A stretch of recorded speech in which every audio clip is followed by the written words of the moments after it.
கடந்ததை நினைத்து கலங்காதே, நடந்ததை மறந்துவிடு. கர்த்தர் புதியன செய்திடுவார், இன்றே நீ காண்பார், இன்றே நீ காண்பார்.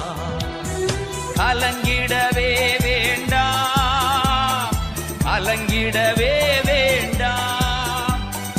இயேசு கைவிட மாட்டார், இயேசு கைவிட மாட்டார். உங்கள் துக்கம் சந்தோஷமாய் மாறும், உங்கள் கவலைகள் கண்ணீர் எல்லாம் மறைந்துவிடும்.